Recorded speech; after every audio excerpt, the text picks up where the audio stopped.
Yeroo asirra jiraannu qormaata hedduu keessa dabarra. By the way, haguma jireenya keessa turaa deemnu qormaata walirra ulfaataa ta'e keessummeessaa deemna. Garuu rakkoo saniif furmaanni nuti qabnu yeroo waliin murteessaadha. So I have to share this fact with you. Fakkeenya saayinsawaa bineensa kanarratti hundaa'e share isiniif godhuun qaba. San duratti warri chaanaala keenyaaf keessummaa taatan baga nagaan dhuftan bakka mallattoo subscribe jettu sanii fi mallattoo bilbilaa san tuquun miseensa keenya ta'a.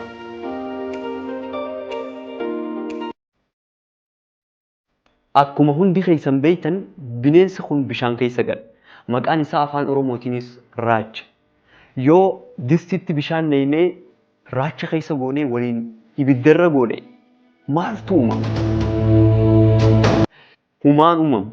Garuu raachi kun akkuma tempereecharri bishaanii dabaluu hubateen qaama isaa if jijjiiraa adjust if godhaa deema. Maaliif bishaan san tempereechara bishaan sanii dandamatu?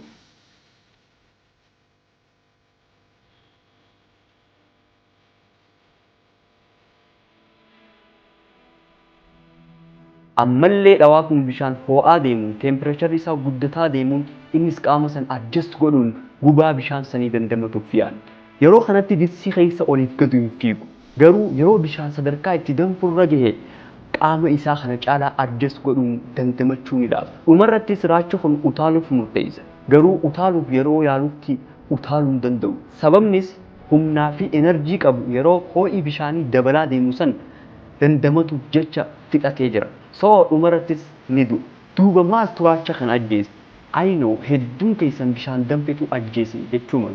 Garuu wanti ajjeese dhumarratti yeroo humna isaa fixate booda bishaan san keessaa bahu utaaluuf yaaluu isa ajjeese. Namoonni hedduunis akka raacha kanaan rakkoo fuulduraaf deemtu ilaalee salphisuun yookaan dagamuun erga rakkoon sun hedduu qortee humna isaa fixeen booda keessaa bahuuf dhidhiita. Kun ammoo rakkoo san akka irra naannee fi abdii kutannaatti isa ga'e. Mee waa'ee hiriyyummaa keetii yaadu. Nama tokko waliin erga wal bartee booda namni sun hiriyaa gaarii siif ta'uu dhabuu danda'a.